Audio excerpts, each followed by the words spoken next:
Une mesure exceptionnelle pour maîtriser une situation inquiétante. Aujourd'hui à Sonfonia, des individus non identifiés pour le moment ont réussi à immobiliser le train de la société Rusal. Ils ont tué 4 personnes, dont 3 gendarmes, et ont fui avec les armes. Lucelle a lancé un avis de recherche. Commandant Morikaba. Depuis que le président de l'IFDG s'est autoproclamé vainqueur de l'élection présidentielle du 18 octobre, ses militants ont pris d'assaut la route Le Prince et quelques villes de l'intérieur. Mort d'hommes, troubles à l'ordre public, pillage, destruction de biens publics et privés sont monnaie courante. Ce vendredi, le train de Roussal-Frigia a été victime de vandalisme. 4 des 7 convoyeurs, 3 gendarmes et un civil ont été tués. Je venais avec mon grand frère quand on a vu les champs s'attaquer au bien et barricader la route. On a tenté de les empêcher. Mais juste après, j'ai vu qu'ils détenaient les armes. J'ai demandé à mon frère, allons-y. Donc on est resté à fuir. Ils ont tiré sur les 2 pieds de mon frère, il est tombé. Moi aussi je suis venu pour prendre mon frère. Le gars avait des lames, il m'a coupé les doigts. Tous les manifestants détiennent des armes. Ici à Kaloroya, dans l'Ansania Barrage, les agents venus maintenir l'ordre ont été accueillis par des tirs d'armes de guerre par des manifestants venus de Bailobaya, a-t-on appris. C'était à la cimenterie, le général Namour m'a appelé pour dire que la famille Moussa Keta, et les gens sont venus attaquer la famille de Moussa Keta pour tuer les gens. Effectivement, lorsque je venais, ils ont déjà tiré sur une femme qui est blessée, il est parti à la maison, après nous sommes venus maintenant pour disperser les gens, on les pourchassait. Et ils ont monté des embuscades contre mon équipe. Ils ont tiré sur moi avec mes gardes-corps. Ils ont pu quand même atteindre 4 de mes gardes-corps.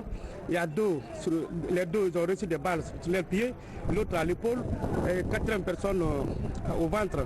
Présentement, on les a envoyés à l'hôpital Niassidine. Vers 14 h aussi, les agents sont venus, ils ont bloqué le train qui partait à Fria. Et ils ont tué tous les équipages, 3 gendarmes et un civil. Donc ce n'est même plus un maintien d'ordre, c'est une guerre urbaine maintenant parce que tous les gens ils ont tous équipé des armes PM.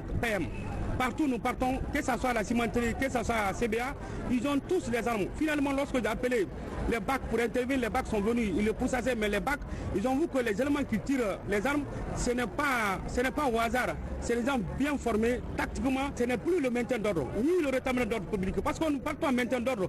Si c'est les cailloux ou bien les ordres qu'on gère sur nous, mais ce n'est plus ça. C'est une arme de guerre qu'ils utilisent contre nous. Vous avouez, moi-même, ils ont tiré sur mon véhicule. C'est Dieu qui m'a sauvé. Il y avait quelqu'un qui était à l'étage. Mon véhicule est là, ils ont tiré sur le véhicule. Il y a les traces sur mon véhicule. C'est Dieu qui m'a sauvé. Et sinon, j'allais partir aussi.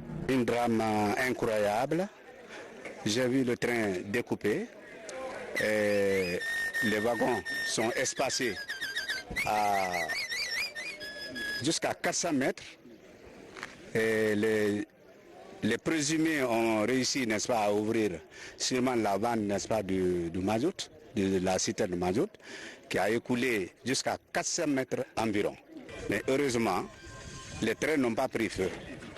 Donc la sécurité, la gendarmerie qui a été premièrement sur le champ, ils ont réussi, n'est-ce pas, avec le sapeur-pompier, éteindre le feu. Au moment où moi j'arrivais, n'est-ce pas, à 14 h 10, il y avait seulement des traces de fumée. On a cherché, n'est-ce pas, à canaliser. Si ça prenait du feu, d'abord la station qui est à côté va sauter, parce qu'il y a du combustible ici.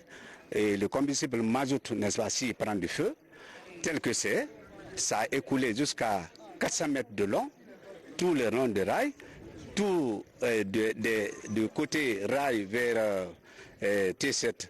Vous allez voir, n'est-ce pas, les traces de mazout, n'est-ce pas, qui coulent. Alors si ça prenait du feu, je ne sais pas quelle est la gravité, n'est-ce pas, je ne peux pas évaluer parce que le mazout, quand ça prend du feu, c'est très grave. Mais il y a eu 4 morts sur place qui ont été lynchés complètement par les armes blanches. Heureusement, l'État a pris des dispositions en faisant épauler les services de maintien d'ordre par l'armée, cela pour éviter que les manifestants et les Antilles ne se prennent.